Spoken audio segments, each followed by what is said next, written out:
Then I would say let's kick it off for today's webinar on unlocking universal consent, navigating data, tracking, and privacy beyond third-party cookies with preference management. So as some or many of you already know, consent is kind of something that's in our blood that we created years ago.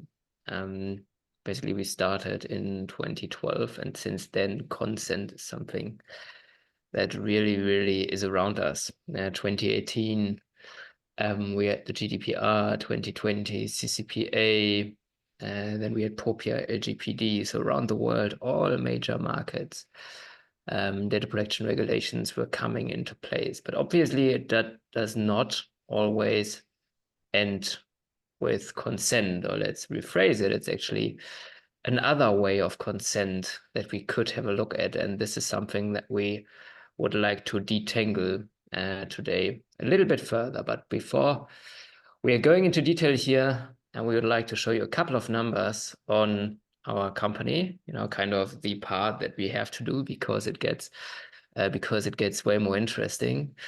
We are on many websites, 1.6 million right now. We are managing a lot of consents, 6.2 billion. We support many languages, have a lot of resellers, a lot of employees. And as you've heard in the beginning, we established ourselves in 2012. But who are we? On the one side, there is Alexei, he's a product manager. He's kind of the genius behind the preference management, and also when it goes into the gritty details, then he's the one who can answer questions, but he's also the one who will show a couple of further informations on the preference center. On the other side, it's me. I am here in the market intelligence department, analyzing markets, looking at trends, and therefore I'm also the one who will start on the general case of data privacy and also where we are today. And for the ones who are reading on a regular basis news and how to say that, on LinkedIn, on all kinds of different websites, this is the current state. It's about something that's called DMA, Digital Markets Act, something additionally to the GDPR. It says the cookie conundrum, so the end of third-party technologies, is a big thing that is currently worked on. There is the European Commission, which is taking a deeper look, especially into gatekeepers. There is what you can see on the bottom left from Forrester, the privacy-minded consumers, and also something that you see Meta. You have potentially heard about the whole pay or okay discussions. And this is also how we cluster a lot of our industry and our landscape when we're having a look at markets, when we're having a look on what is important here. So we're having the regulatory side, the European Commission, which is expanding. We just heard already about the Digital Markets Act. There's also the Digital Services Act. Obviously, AI is currently a huge topic that everyone discusses. And there are the tech players, the infrastructure providers. What we see here, the cookie phase out, privacy sandbox. So a lot of things that also Google is currently working on, that Apple is currently working on. We had the ATT framework some years ago, this transparency and tracking framework by Apple. And on the other side, obviously, the user side. So also here we will have a look into a couple of numbers, what the current state is there, what the current developments are there. And this is how it started. So right in the beginning, I was already mentioned it a little bit, like the European Union, the United States, 2018, 2020. And then this is kind of transferred into major other markets, and not just transferred, because also the GDPR used to be, for many of these regulations, a blueprint. So many of them are working on a quite similar basis. Privacy regulations are either you are consenting or not, basically. But that's not it, so it's also getting additionally in depth. We were talking about the AI Act, we were talking about the Digital Markets Act here. And before we are going a little bit further into detail, we would like to quickly remind you on the world that we are in. The user part, the publisher part, the advertiser part, all together they are creating something that's called programmatic advertising, which basically creates most of the revenues online. But this is how it works. So we right now personally are the users. We are getting free contact from the publisher, so we are receiving news, informations, weather information, for example, but therefore we are providing contact information and potentially data.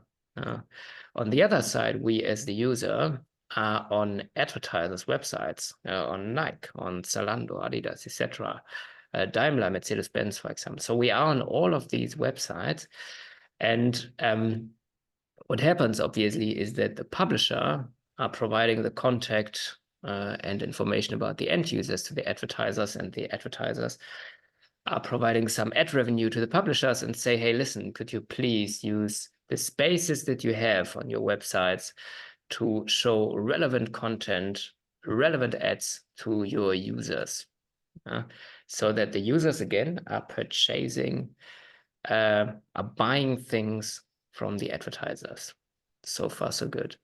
That kind of was a simplified relationship of the online advertising world, because if you, as you have also seen quite on the beginning, we are kind of in a new future state here. So there is the GDPR. Can we still forward the context, the data, the information from one place to another, first party, second party, third party?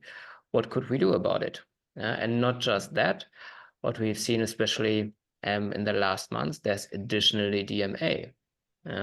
So also a couple of solutions, for example, from Google, for example, from Facebook, are not working in the way that we know how they work previously, because one thing is that also the gatekeepers now also have to make sure that consent is actually there, that consent actually is there on a valid basis, and therefore some additional requirements need to go into place. From a Google perspective, it would be, for example, the Google consent mode in its second version, to make sure that the stream at the bottom still works in the way that it used to work before. And what we've also seen for many, many years actually is what you can see here. So this is actually a quote by Caitlin Fennessy, Chief Knowledge Officer and Vice President of the IAPP.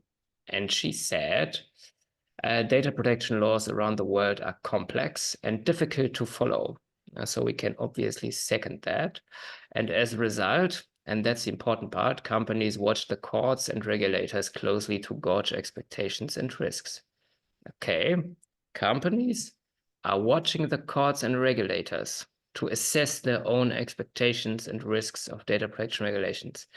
Okay, so let's have a look here. Let's have a look what happened in the last years, because on a regular basis, we're having a look at the activity reports from data protection authorities, and what you can hear, users care more and more. So the number of complaints is going up, the number of fines is going up, and we see that not just by the enforcement tracker, which is the graph on the right, but again, also in the reports of the data protection authority. In that regards, we're especially looking at France, Italy, and Germany, but it's where the view is very similar.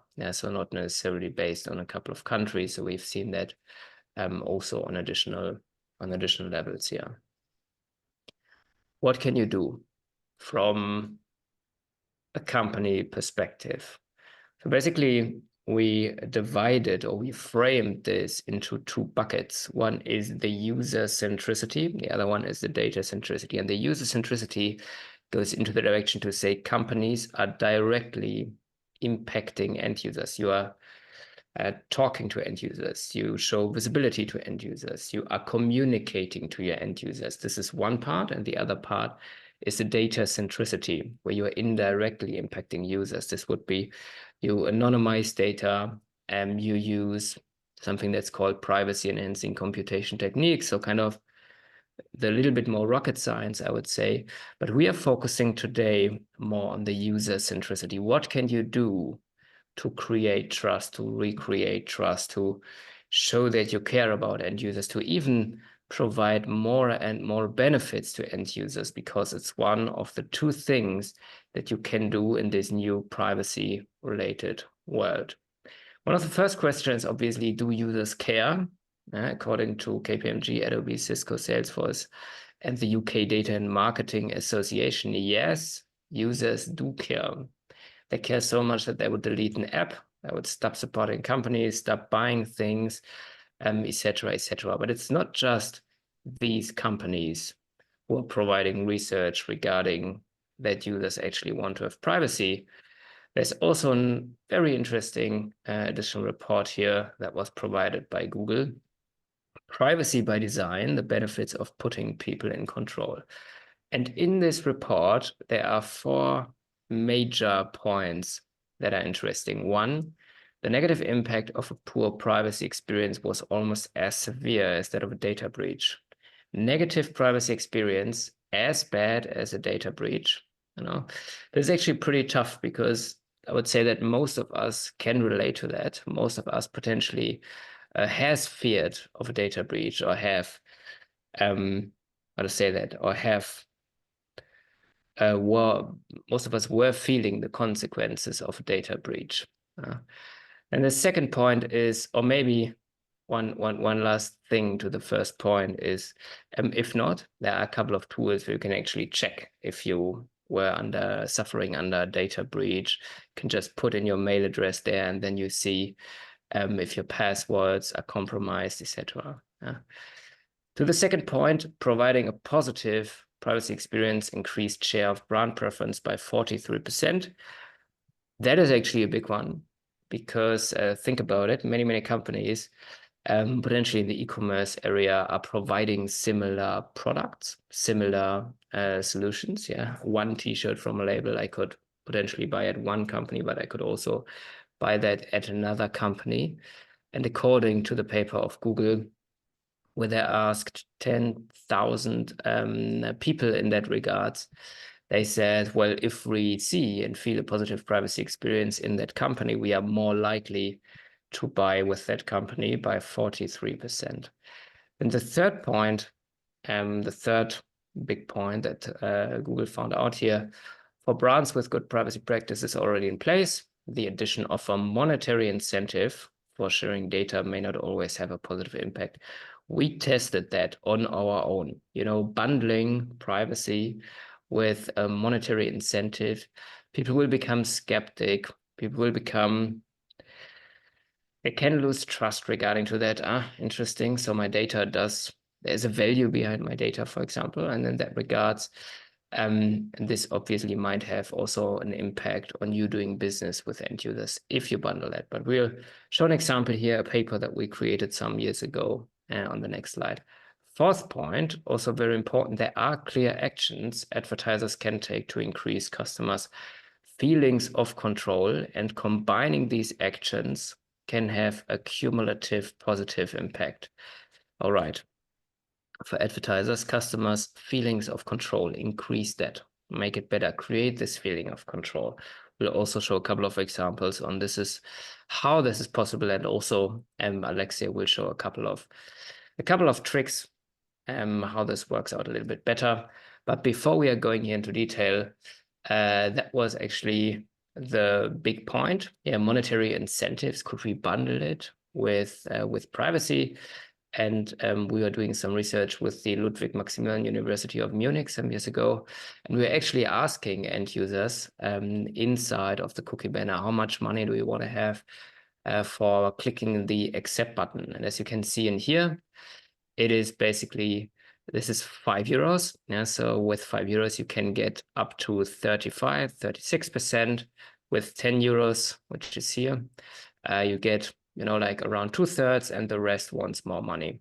What we can see with that is, obviously this is not as much as you can generate just by someone clicking on an accept button. So obviously there is an overrepresentation by the potential amount that end users think that their data is actually worth. And in that regards, the learning is to not bundle monetary incentives and privacy. One last thing is the creation of a feeling of control. Obviously, the CMP could support here. You could, for example, ask for consent, which is an obvious thing in today's times. But additional to that, also a preference solution can help. And this is what we highlighted here. Provide emotional benefit for customers when personalizing website. So asking end users for their interests that could have a positive benefit. Ask for consent to personalize the website. The second point here was 8%. And at the bottom here, ask customers to select their interests. So again, these are a couple of points where you can increase the feeling of control, which in the end can have a positive overall impact. And with that, I would like to hand over to Alexey. Thank you, Tilman. Let me start share my screen. You see that, right? So I will go. So first of all, Tilman, thank you very much for your presentation. That was extremely interesting. Many numbers, many facts, true facts, I should say. Let me go into more details into the actually the tool sets that we can operate with on the landscape that Tilman just brought in.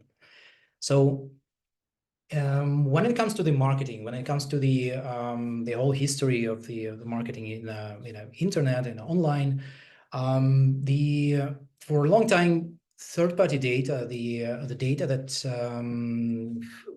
businesses were receiving, actually tracking the user, it was one of the major driver for any kind of marketing activities. So providing the companies the way to track users, to watch their behavior and retarget them with their marketing campaigns, hoping that this information should be enough in order to hit the proper user segmentation and get and maximize ROI out of these marketing campaigns. The whole marketing organizations were built around the way to track the user and to address them, to get back to them depending on their behavior. However, this type of data was not only the data that was gathered, though not always the alternative types of data. I'm talking about the zero or first or second party data was intensively used for the segmentation and targeting process. In addition to that, one of the challenge was the usage of this kind of alternative data in for marketing purposes required, and now that being more and more in a highlight, that requires not only rearranging the methods of how the marketing being done, how the marketing organization works, but also it needs rethinking the way the consent, the user permission to use the data is being managed in specifically in our time. So the new times, they require new tools for that.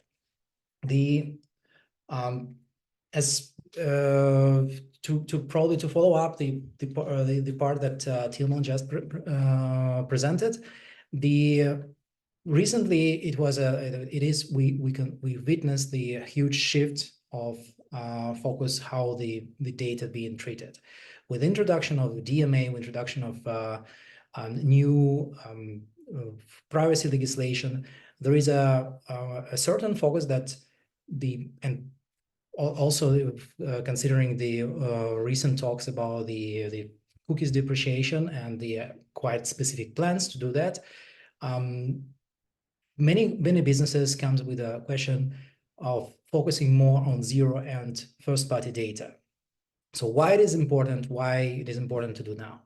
The usage of alternative for third-party data, for usage of alternative for tracking data becoming increasingly important, while compliance restrictions leaves no many options. So that's either be more creative and increase complexity of your technical solution. So try how to track the users not using cookies, using server-side tracking and so on, or take advantage of the data that already in the business disposal, like the data that users proactively share with such businesses, the so-called zero-party data.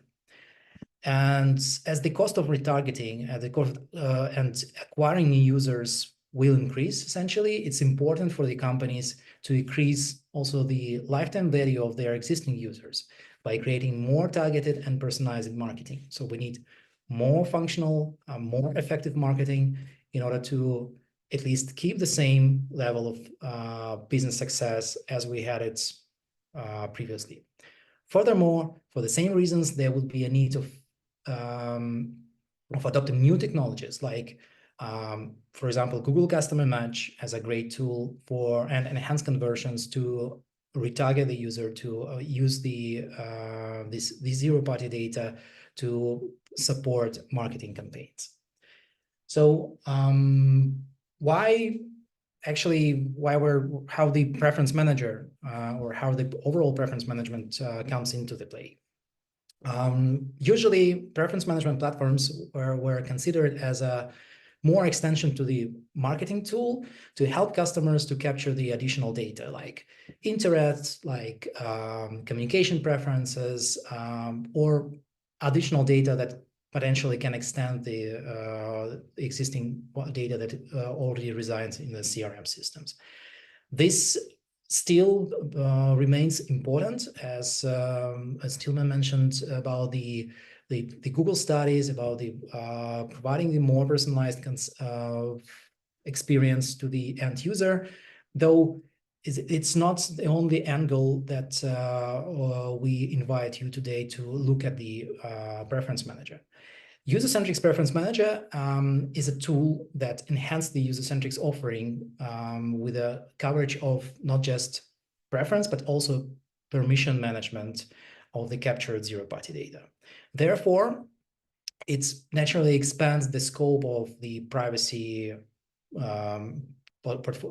tools portfolio we have, having CMP as a still as a key element of consent management, focusing on the tracking third-party data, and preference manager providing a way to centralize the consent information about usage of zero-party data, especially for marketing purposes. And both of these pieces of data, both of these pieces of information should be accessible, should be at disposal for the data subject, and all compliance legislation should be met when we're talking about compliance perspective of using of these tools. So what is the preference manager in a nutshell? The user-centric preference management, it's essentially is a system that provides a configurable touch points for the end users, for identified end users, that allow them to allow businesses to get these end user decisions in a multi-platform environments. It can be web, it can be mobile application, it can be desktop application, it can be custom UI. It's bring all these decisions into centralized storage, and then it enables to feed this data into a third parties tools like CRM, CDPs, marketing automation platforms, etc., you name it. But this also provides an interface for the customer and for the users, for the data subjects, to control the data that go through these dedicated interfaces. In addition, it also built a connection between the consent data obtained on a different levels, like cookie banner, the cookie privacy preferences, and the permissions and preferences obtained on the preference manager itself. So we are talking about the so-called universal consent, where we have we're able to build for the data subject, for the end user, the whole picture about their decisions, their privacy decisions obtained from different purposes, from the different levels. So once we recognize the user, we can provide all the permission data we have for this end user for him to self-manage. The important differentiator here is the extra privacy functional layer that enables capturing and storing such kind of consent in a compliant way, with following the data minimization concept, introducing these privacy-led features like double opt-in, the extensive audit records that enables you to track all the decisions that a customer made, retention periods to keep the data only for defined period of time, etc., etc. So when using Preference Manager, you can support different use cases, like capturing these user decisions from either from pre-built interfaces that you can have from our tool, or you can use your own custom forms, the existing custom forms. You can build also your own interfaces, like a custom UI, and integrate the such points into your applications to keep the end user experience as smooth as possible. To create the alternative solution for having these touch points integrated into your application can be a all-in-one preference center page, centralized way to for the end user to view all decisions that he made, so they can overview and adjust their privacy settings. It can be accessed either through the customer's website, through the authentication mechanism of this website, or using the access link that they can receive via email. So it's also, they can access this, for example, they can access this preference center directly from their email. Once the data is being captured, it's being centralized, and as I said, this centralized permission storage has an extensive privacy layer applied. All events tracking are providing you with a complete history thread of the changes to the preferences and permissions, setting up the retention period to make it sure that you do not store the data for the preference and permission data for more than defined period. You can also choose either you want to delete this data completely, or you want to get back to the user to request their decision to reconfirm the data, or maybe delete still allow them to delete the data itself by their decision. Double opt-in, that is becoming essential to confirm the preference or the permissions to use the data for marketing purposes. All this is being handled by our tool, and you can make sure that all the data that's been captured in our centralized permission storage is received and is supported with this according to these privacy requirements. In addition, you can transfer the data into your downstream systems, like your CRM, your CDP system. Like you want to, once you receive the decision from the end user, you can transfer this decision to Salesforce or to HubSpot. Any system that require permission and preference data, where the marketing automation magic happens. By the way, we're also piloting one of the a kind of experimental feature to pass the data that we capture through Preference Manager to Google Customer Match, the quite powerful tool that enables you to build your unique customer segment based on the zero-party data that capture from the end user. And according to the recent DMA, because the DMA rules, this kind of data also needs to be supported with a proper consent signals. So we enable our business to capture this consent signal and capture the data, pass it to Google Customer Match, and also allow end user to see what his consent is given for, and if needed, the user can revoke this consent. So it also decrease amount of work that business needs to process in order to work with their data subject requests. To round up the overview of the Preference Manager of our product, and I want to provide you also a quick overview in this year priorities. So we are actively developing, and we're actively improving our product. As I said, one of the priority for this year is actually to build a trustful and enhanced integration with a Google Ads suite, specifically to activate Google Custom Match with a GDPR compliance data.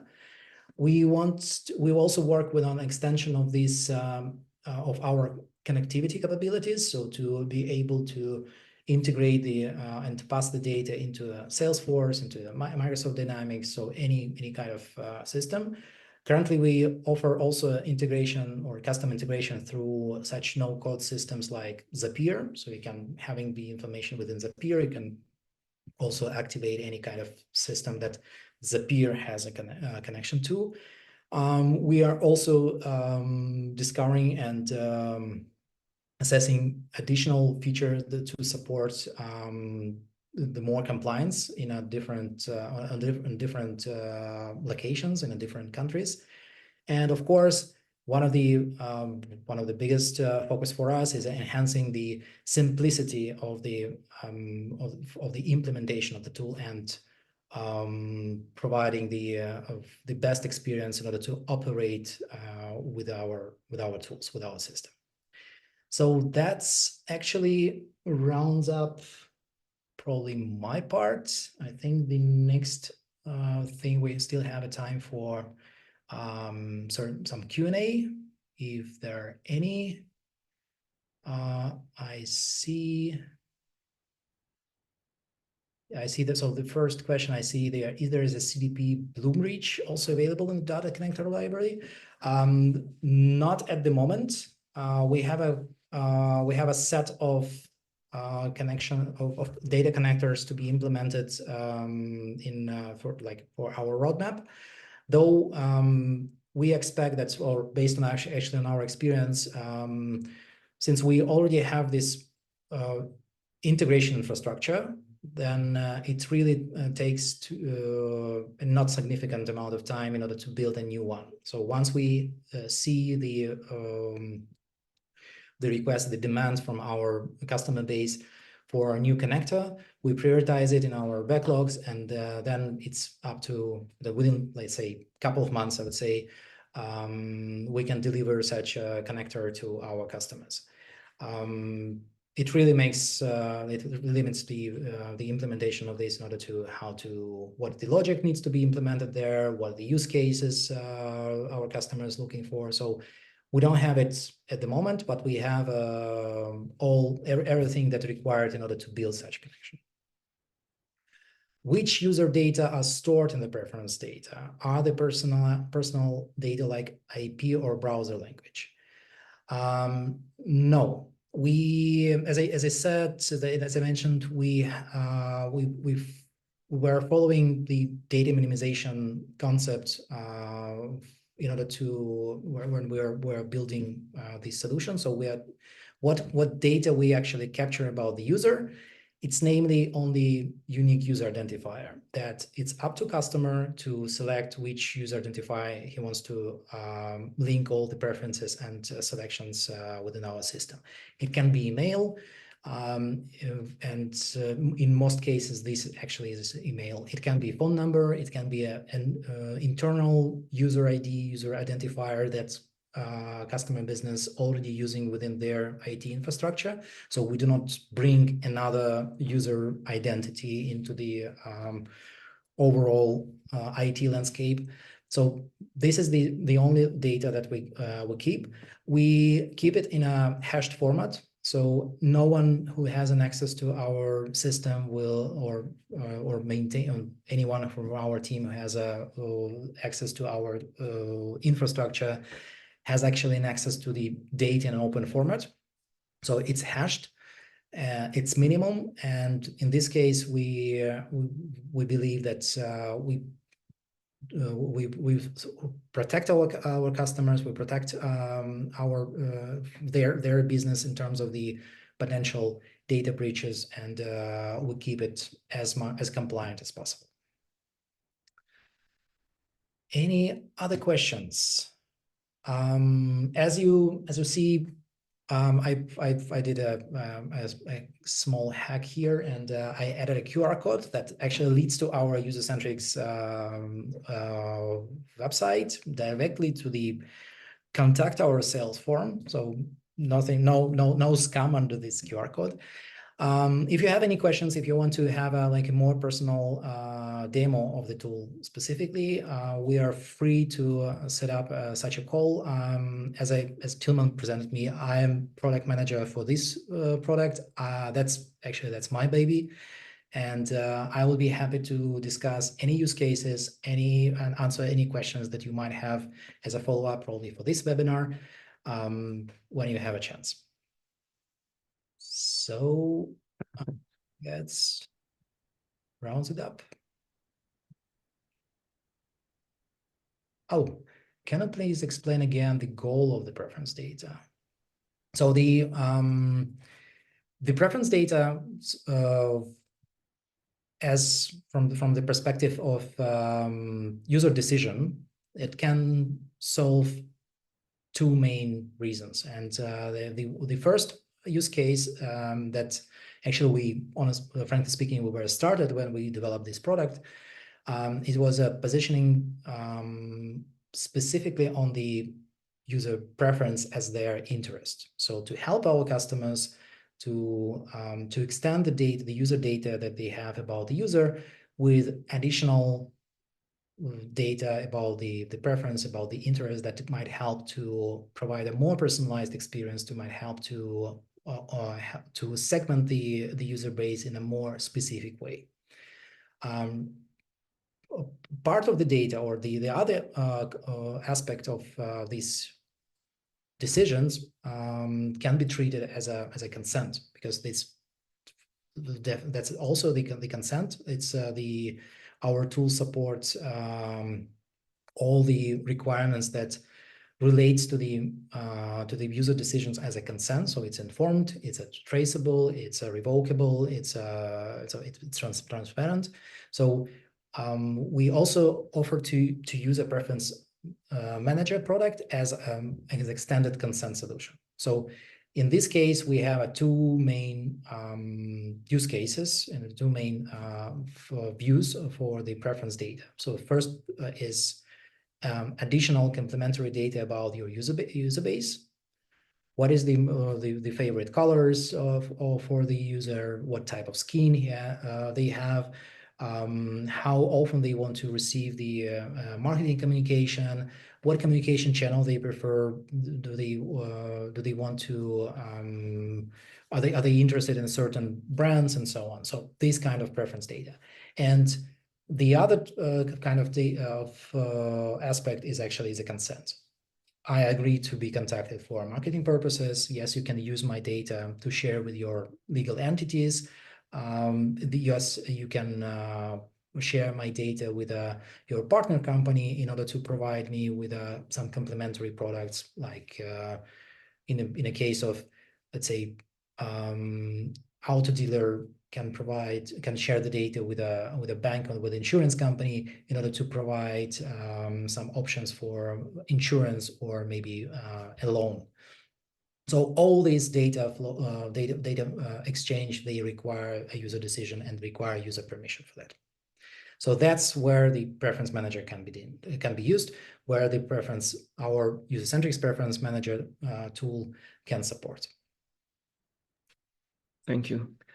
I would also quickly add, I mean, this is a pivotal moment that we are having right now, actually, in history. There is no going back to a world, to say, without privacy.